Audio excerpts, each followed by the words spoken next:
Ashley Hale. Welcome to Airborne on Aero TV. The International Air Transport Association, or IATA, held its annual meeting in Beijing, China this week. In his opening speech to the conference, Tony Tyler, IATA's Director General and CEO, called for governments to be stronger partners in maximizing aviation's economic and social benefits. Tyler said, quote, "Aviation is expected to grow about 5% annually to 2030. If that growth is held back by even 1 percentage point, the global economy will forfeit over $1 trillion and 14 million jobs. Modern economies cannot prosper and create jobs if they are not connected to global opportunities through aviation. Governments need to unleash the power of aviation to drive jobs and growth." Tyler called on governments worldwide to examine tax policies which could stunt the industry's growth over the next several years and had harsh words for passengers' rights regulations recently passed in the US and Europe. He also said the EU emissions trading scheme, quote, "is not a stepping stone on the way. It's a polarizing obstacle that is preventing real progress." He warned of a possible trade war if the European Union continues to try to enforce the unilateral tax on emissions. German airline TUI Fly and CFM International marked a new first-run time on wing world record set by a CFM 56-7B engine powering one of the airline's Boeing next-generation 737-800 aircraft. The engine logged more than 50,000 hours without a shop visit. The engine was recently removed for life-limited part replacement. Up until its removal, the engine was performing flawlessly. The airline has operated a CFM 56 powered Boeing fleet exclusively for more than 24 years and currently operates a fleet of 40 aircraft with the engine. TUI Fly was able to keep the engine on wing through continuous diagnostics, which enabled the maintenance team to optimize the maintenance intervals for the engine. In just a moment, are you getting all you pay for from the FAA? Thoughts from ANN's Editor-in-Chief Jim Campbell after the break. I'm Ashley Hale and you're Airborne on Aero TV.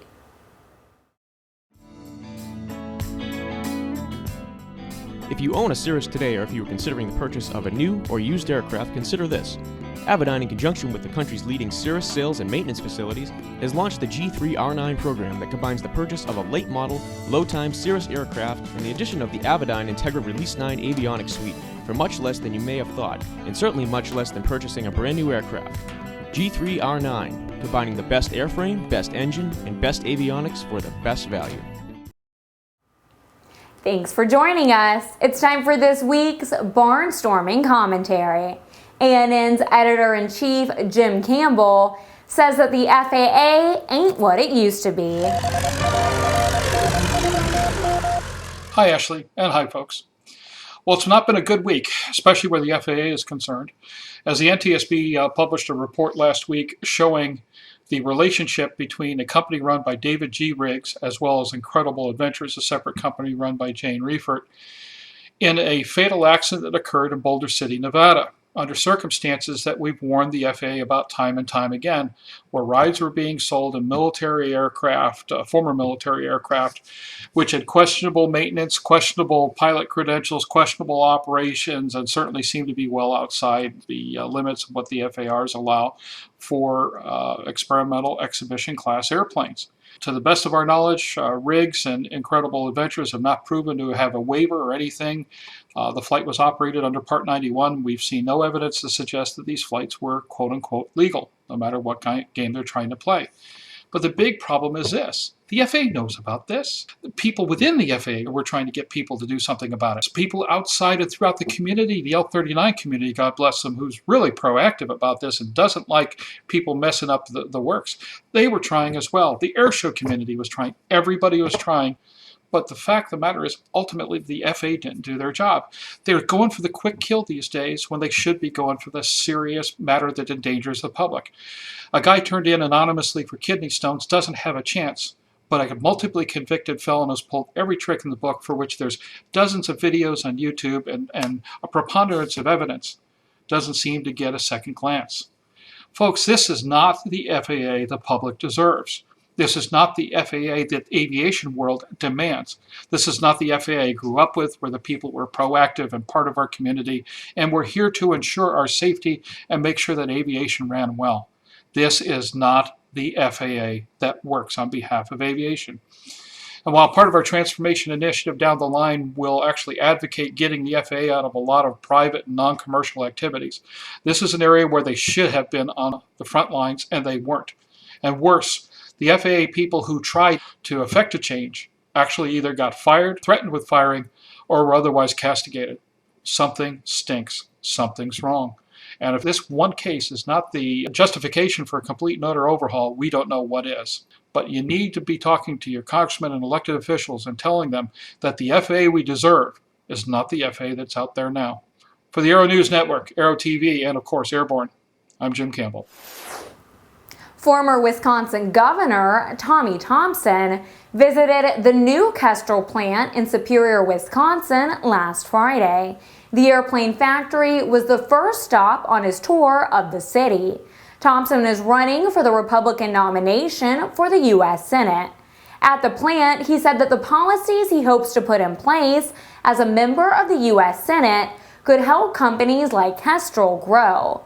While there are only a few employees at Kestrel's Wisconsin facility right now, Kestrel Aircraft CEO Alan Klattmeyer has plans to grow that workforce to several hundred in the next couple of years. But Klattmeyer told the former governor that he could move more quickly if there were fewer federal impediments to getting a small business established. Thompson said that was something he wanted to address in Washington. The NTSB has released its preliminary report on an accident which resulted in the fatal injury of 2 people in Boulder City, Nevada. The airplane was an Aero Vodochody L-39 operated by Mach 1 Aviation in Incredible Adventures. The flight was one of 4 that was to have been conducted for a group of people who had paid for rides aboard the airplane. The passengers were briefed by the pilots prior to the flights, and during interviews, none said they were aware of any mechanical difficulties with either of the airplanes brought to Boulder City for the rides. A group of 8 people had reportedly paid for a flight package that included a 45-minute flight, and at the end of the flight, each passenger would be provided a film of their flight. The passenger in the lead airplane for the accident flight stated takeoff appeared normal. He recalled looking at the altimeter and noting that at about 400 feet above the ground, his pilot instructed the other pilot to stay in formation. The passenger stated that his airplane was in a climbing left turn, and he heard the pilot say "Mayday" 3 times and "canopy." He looked out the window and saw the accident airplane in a right turn, then saw it flatten out, followed by a puff of dirt.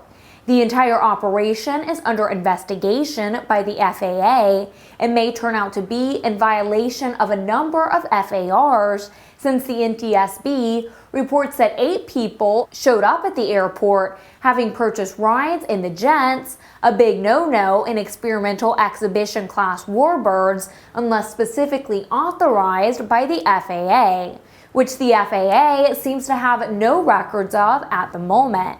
A probable cause report will likely not be released for several months to a year.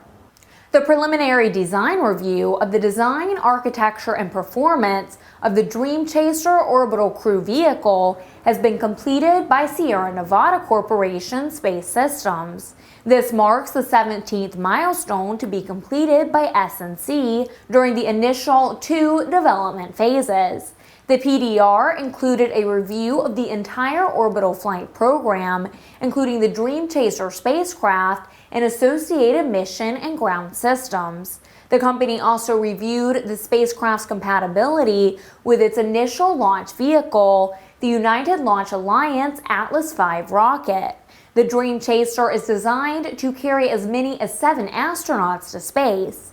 It is the only spacecraft under CC-12 that uses wings and is designed to land on a conventional runway.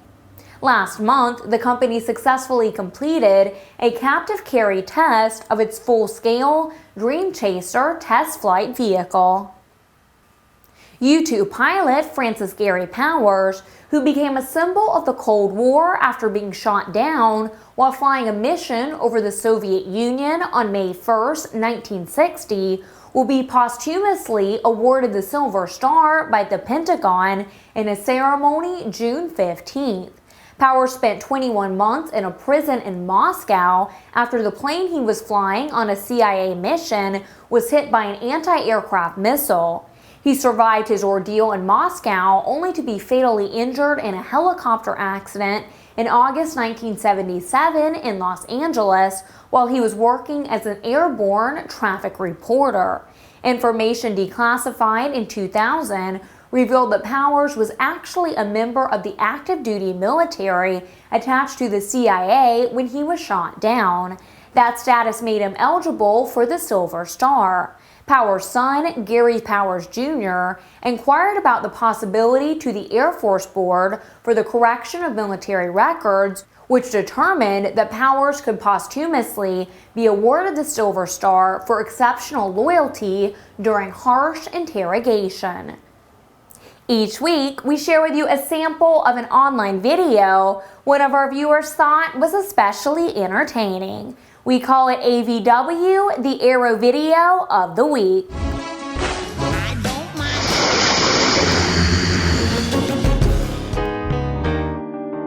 This week, it won't happen again for 100 years. Venus transited across the face of the sun late last week.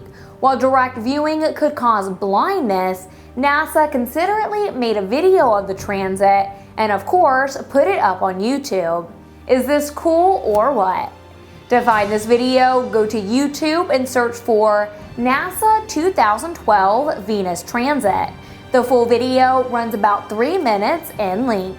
If you have a suggestion for a future AVW, send us a link to news-spy@aero-news.net. Finally this week, 2 men wearing parachute backpacks and helmets were arrested last Sunday after allegedly climbing up a communications tower in Newton, Massachusetts, according to police. Police were called to the old WHDH TV tower a little after 9 Sunday night, where they found 2 men about halfway up the roughly 1,200-foot tall tower. Police got the men's attention and called them down from the tower. Safely on the ground, the men climbed over the barbed wire fence that surrounded the structure and were arrested. Television station WCVB reports that one of the men's helmets had a camera affixed to it, so there was little question about their intent. Can you say Geronimo? So it's true what they say, what goes up must come down, and they may possibly go to jail. Get comprehensive, real-time, 24/7 coverage of the latest aviation and aerospace stories anytime at aero-news.net. And join us again next week for another edition of Airborne here on Aero TV. I'm Ashley Hale. Thanks for watching. See you next week.